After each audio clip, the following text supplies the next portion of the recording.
Hello everyone! I've been piling up with a lot of book mail again, and I know everyone really enjoys these videos. Hi Nuggie, you don't like these videos though because it's more books. Yeah, Nuggie has issues with all the books, but I'm not kidding when I tell you we got a lot more book mail, and I figured I still need the serotonin boost. Things have been a little bit on the rough side with stress and everything, so books always give me a lot of serotonin, and I know that it does the same to you as well. So let's go and see what we have in here because there's a lot of packages, not even gonna lie. Let's open up some of the ones that are over on this side. Ooh, okay, so first one we have here is One of the Family by Mark Edwards. This is the same author for The Wasp Trap, and this one comes out August 4th of 26. This is also an Atria book. It says, a week in paradise with a family from hell. Oh, I'm already interested. When Patrick is invited by his girlfriend to join her and her family on a luxury holiday in a remote and beautiful part of Scotland, he has no idea that he is about to be plunged into a nightmare of a family, sinister behavior, and a plot to murder the patriarch's younger fiancé. I am so curious about this one. This one sounds like something that would be right up my alley. I really love thrillers, so this will definitely be a book that I am excited to read. Ooh, okay, so we have You, Me, and the Conspiracy by Emma Barry. I really like the cover of this one. It kind of seems like a little bit of National Treasure, Indiana Jones, The Mummy, just a mixture of all of those. After a bruising book rejection, tenure track history professor Jessica Wilson is scrambling for something new to publish to secure her spot at the top of the academic food chain. While researching in the archives, she discovers a coded message written by one of the founding fathers with the power to change her and the world's understanding of American history forever. But first, she's got to prove it's real. That sounds so cool. Oh, I'm excited for this, and I really, really love the cover. Yeah, like I said, this is kind of giving Indiana Jones, The Mummy, also like Tomb Raider, a lot of those types of things. And this one comes out November 10th of this year. Very excited for this one. Ooh. Okay, then we have Wolf Season by Wesley King. This comes out October 20th. Also a book from Atria. In the remote Montana wilderness, a prodigal son's search for his missing father reunites him with the love of his life in a town marked by eerily unexplained murders. In the stark remote beauty of rural Montana, Everett returns to his hometown after his father, the local sheriff, mysteriously disappears while investigating the murder of a teenage girl.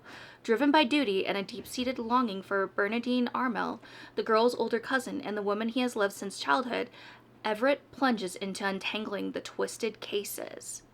We're definitely getting a lot of thrillers, and I am very excited. This one is kind of a big one. Let's see what's inside. Oh, it's a chonky book, too. This one is very, very thick. Okay, so this is Sinister by Veronica Lancet. This is the author for Fairytale, and this comes out August 18th of this year. So this is a dark academia and gothic romance meet in this haunting standalone filled with centuries-old secrets, dangerous alliances, and obsessive love that stands the test of time. And Radcliffe perfection is a mask, and Sinclair Arnault wears his far too well. Petra Valentine has always been an outsider, trapped in a world of wealth and privilege that barely tolerates her. She spent her life fading into the background until one reckless night at a party changes everything. A fleeting drunken mistake ties her to him. Ooh, okay. We will see how this one goes. I remember hearing a little bit of some interesting things about Fairytale with some of the pieces about the main characters having some not great stuff. I just woke up not too long ago, so my brain is still waking up a little bit, but I remember there were a few things that I wasn't a fan of hearing about Fairytale, so I might hold off reading this one until I hear a little bit more. I am intrigued, and I have been really in the mood for more gothic books, so we'll see. It's also a very chunky book and it has 593 pages. There's also some darker pages in here. I'm wondering what's on that. Okay, so the book is in sections from the looks of it. So we shall see about this one. I'm intrigued, but also a little bit nervous, so I'll wait to hear a little bit more information about this book and on this author. I might have to do some deep diving. Then we have Undone. This one comes out October 27th, and this is by Peyton Corinne.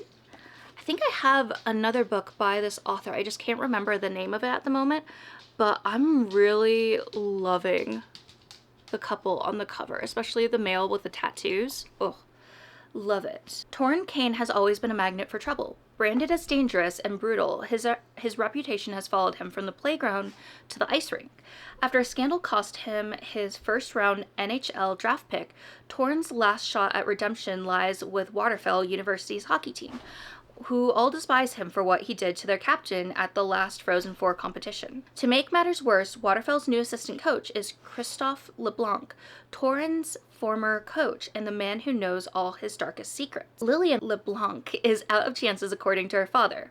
After flunking out of an Ivy League, she's struggling, and her father's strict rules are the only thing keeping her afloat.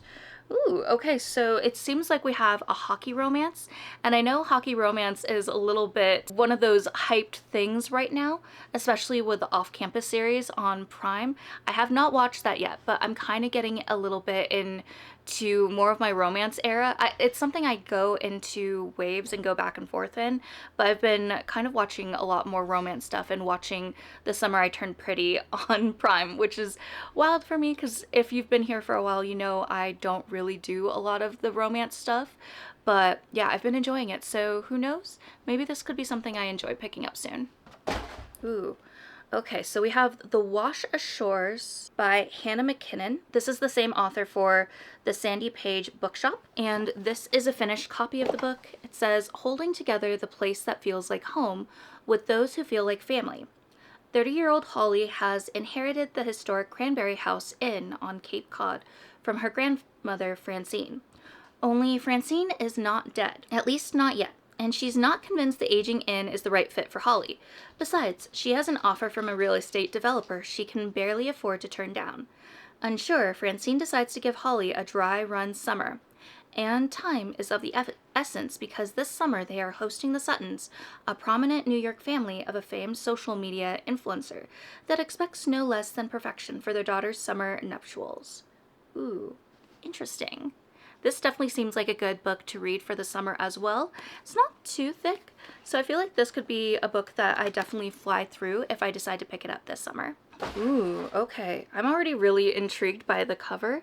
So this is a part of a series, The Bookbinder's Bargain, and this is Kiss of the Black Flame. It comes on sale September 22nd, and it's by Helen Schuer. I don't think I'm saying that right, but this is the book. And it looks like this is going to be an epic romantasy trilogy about a gifted bookbinder and a cursed immortal general bound together by a dangerous magical bargain. Some bargains are sealed with blood, others with fire. The deadliest are sealed with a kiss. Sage Grayson has always believed stories could heal, even when her own body refuses to. As the most promising bookbinder in the capital, she's learned to work through chronic pain and crushing debt, restoring other people's treasures while trying not to fall apart herself. But when the man she owes decides her rare talent is worth more than her payments, Sage is traded to the Azkari, an immortal race forged by the gods for war and imprisoned in their ancient stronghold. I'm so intrigued. And at first when I was reading that one sentence, it seemed like maybe this could be a book with chronic pain, and then it was confirmed in the next. I might actually see if I can pick this up a little bit sooner because July is Disability Pride Month. This book does come out September 22nd, so that's just a few months away, and I feel like this year is already zooming by really, really quickly. So let's keep an eye on this one. Then we have The Incredible Kindness of Paper by Evelyn Skye. I do remember seeing this book a while back. Can one random act of kindness change the trajectory of a life? Serendipity has the power to fold two fates together and reunite a pair of lost loves. In elementary school, Chloe Hanako Quinn is assigned Oliver Jones as her pen pal partner. Before sending her letter, she also whispers a note into it, and he hears her. Little does she know it would be the beginning of a friendship that would bloom into something more. That is, until disaster strikes and Oliver and his family disappear without a trace. Ooh, this sounds really cute and maybe a little bit more of an emotional tearjerker book, potentially. It's not too thick either, so this could be a really easy book to go and fly through this summer because, like I said, I'm a little bit more in a romance mood right now, so I definitely am tempted to pick this one up. So this one is The 12 Loves of Christmas, an Advent romance collection. And it looks like it has a bunch of different authors in it. So we have Alexandria Bellafleur, Elise Bryant, Olivia Dade, Alexis Daria, Sarah Hogel, Zekiah and Jamal, Rebecca Jensek, Jessica Joyce, Susan Lee, Joss Richard, M.A. Wardell, and Rebecca Weatherspoon. Ooh. Countdown to Christmas with 12 sealed holiday love stories by beloved romance authors. Oh my gosh, this is so fun.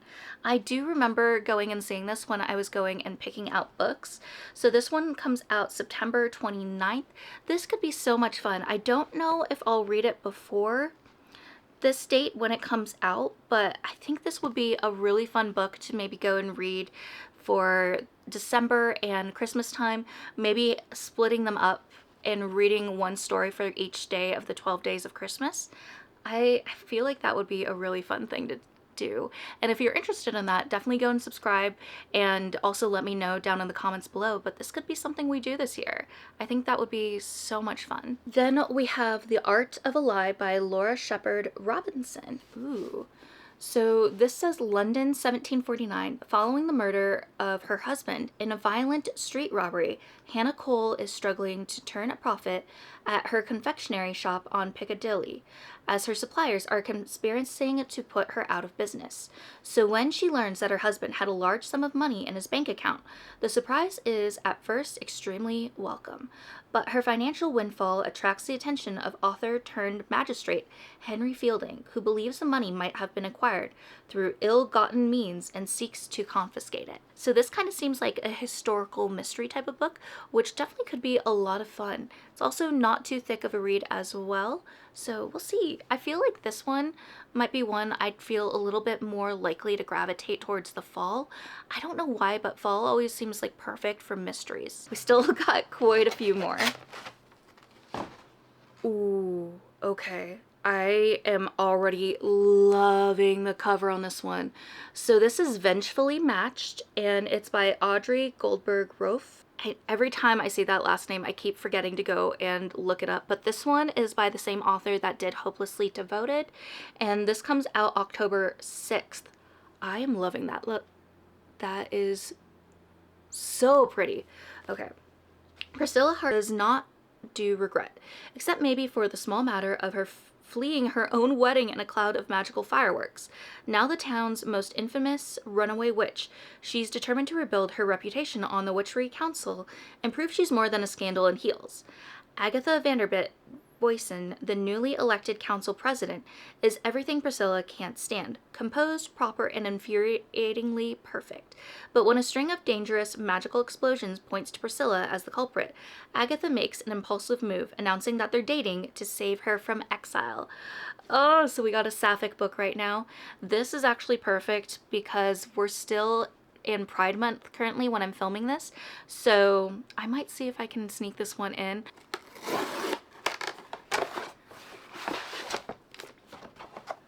Ooh, okay. So this book is from Alfred A. Knopf, and this is Our Last Resort by Clemence McAllen.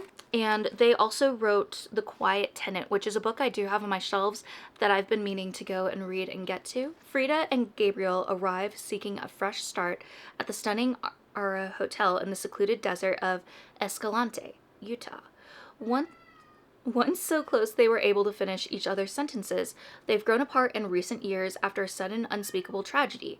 Now at the Luxe Resort, they are ready to reconnect between dips in the pool and hikes on spectacular desert trails.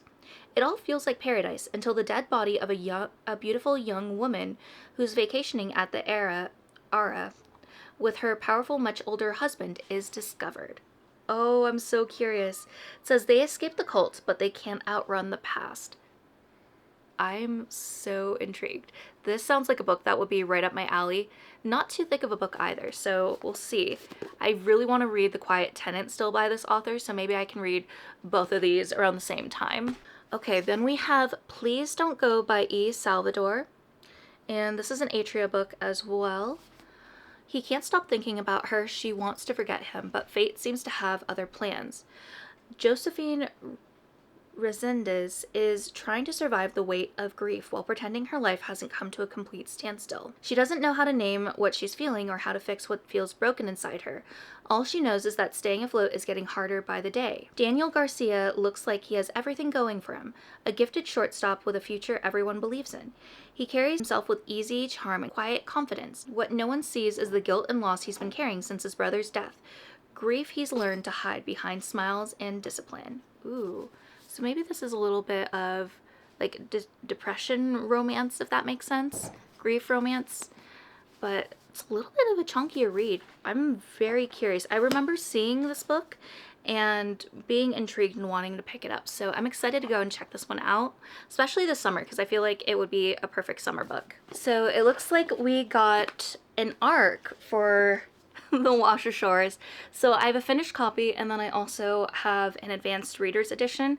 I usually tend to go and keep these ones for myself just because I really like getting to go and kind of collect the ARCs that I get sent. So that is so cool. I got these, and I got another duplicate. This is a book that I showed in my previous publisher bookmail video, but this is We Lived on the Horizon by Erica Swiler. And I'll just go and read it again in case if you didn't go and watch that video, but it says, the line between maker and machine has never been thinner. Saint Anita, I had a sticker in my hair. I don't know how long the sticker's been in my hair, not gonna lie. So we'll see when I go and look at the video. Hopefully it was at the bottom of my hair because it's so long and no one saw that. Whoops. Saint Anita Malovis feels the end of her life and her decades of work as a prosthesist. She is determined to preserve her legacy by creating a physical being, Nyx, which is filled with her knowledge and experience. But when a fellow sainted is brutally murdered and the city AI inexplicably erases the event from its data, Anita and Nyx are drawn into the growing conflict that could change everything. Between bulwarks, hidden underclass, and the programs that impose and maintain order. Ooh, okay. This is a St. Martin's one, St. Martin's Press. It says, I'll Watch Your Baby, a novel by Nina Avil. Hi, Nuggie. You excited about this one? It says, 1974, Lottie Turner is already infamous, running a wheel of schemes and scams. She's willing to work for what she wants in creative ways. But no business is more lucrative than adopting out children to desperate families, and there's only one way to procure children quickly, and the only way to take what's owed you is to cross the line no one else is willing to. 1994, Bless has finally found the family she deserves. After suffocating slowly with lackluster parents and a non-starter past, she's found the friends that mean everything to her, that she'd live and die for. As they make their way across the country, one smash and grab at a time, Bless is used to acting fast and thinking on her feet, but someone is playing a long game. Someone has unfinished business. Soon Bless is trapped in a web of horrors, past and present, where the escape hatch is a path only she can walk if she finds the courage to take it. Oh, I'm really intrigued about this one. That sounds so good. And I can't remember the other books by this author on the top of my head, but if I do remember them, I'll insert screenshots here so that you can see some of the other books that this author has written. So this is what the package looks like on the outside. This book is Shapes of Love by L.V. Peñalba, and it says, not a romance, a love story. Ooh, okay. This is fun. We have different cards for some of the characters. So we have this one that says Kai, and then Mia, Sasha, and Asher with a cute kitty. Oh, and apparently there's a playlist and everything. So this Arrow A story is about challenging the idea that romance is the ultimate life goal and finding where you fit in when you don't follow society's script. Follow 19-year-old Sasha finding the people who feel like home. Oh, I'm so curious about this. This is another great potential pickup for Pride Month. So 19-year-old Sasha's first album threw her into stardom, and now her fans obsess over discovering who inspired her love songs. Except Sasha is aro A-spec, on the aro romantic asexual spectrum, and her music is all about her favorite love stories, not her own. I'm so curious about this. I feel like there's not too many books that do have some sort of asexual aromantic representation, so this will be really good to pick up. All right, and then last package. No way. Okay, this is one I've been really excited for.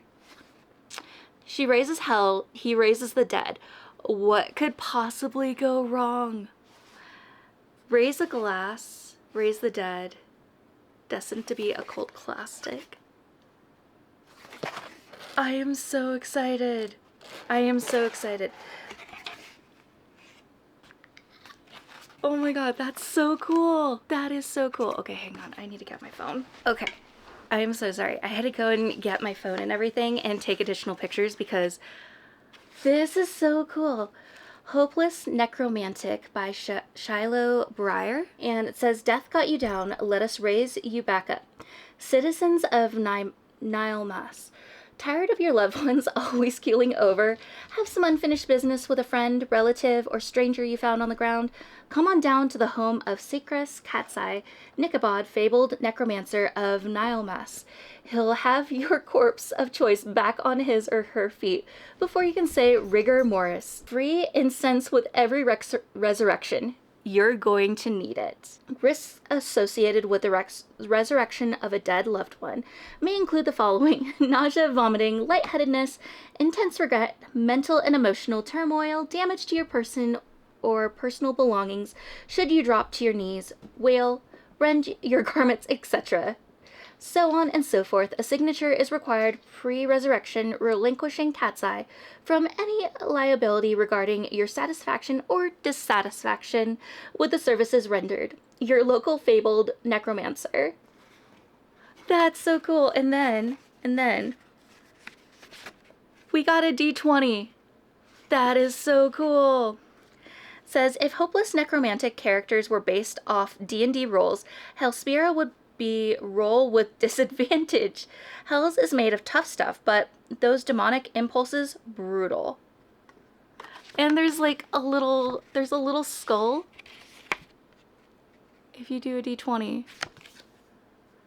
Oh my gosh, this is so fun. I don't know if you guys can see it, but there's like wispiness in the dice. And this would honestly be perfect for my current D&D character. She is a spore druid that is multi-classing in, I think, Grave Cleric. And yeah, she does a lot of like necromancer and death stuff. So this would be so cool to use for her. We also have the incense that they went and said. So it says Katsai approved incense. Trust us, you're going to need it. And it's sandalwood. So we have this, and then we also have a note here that says, Dear reader, thanks so much for giving Hopeless Necromantic a read. I hope you enjoy entering the kingdom of Nilemas. It's a rather lovely place to visit if you can gloss over the whole army of undead invading the land thing. But that's what heroes are for, right? Sure, all the kingdom can afford is a washed-up necromancer who can barely cast a spell without passing out, a demon soldier constantly fighting against her demonic impulses, and a swordsman who already died once, but nobody puts the hope in hopeless necromantic quite like Secrus, Hellspira, and Benjamin. Please accept my sincerest gratitude for giving this story a read. I can only hope you enjoy reading it as much as I enjoyed writing it. And then we have this down at the bottom. Oh my gosh, there's a lot of goodies in here. We also have a signed nameplate here. And then we have character cards for each of them. Oh my gosh. So this one is Hellspira. We're nothing alike. You know what it is to feed your hunger. You have no idea what it's like to starve it. Alias, the hero of Nilemas, as deemed by Secrus Katsai Nichabod, age 34, lawful good. Oh my gosh, that's so cool. And then we have Secrus Nichabod. There's this one. I guess old habits don't die as easily as my loved ones. Alias Cat's Eye, age 36, chaotic, neutral. And I think that's what my D&D character's alignment is, if I'm not mistaken, too. And then last one is Benjamin Reese. So this one seems a little bit of a bard. If only I'd married my passionless talent for swordplay with my genuine devotion for the performance arts, I could have killed a man with a lute and had the best of both worlds. No alias, age 37, neutral good. Oh my god, that's so fun. And then we also have some stickers. Oh my gosh. Oh, and then there's a lot of character art too. So there's this one. And then we also have this one, kind of getting a little bit spicy. Oh, this one is really cool.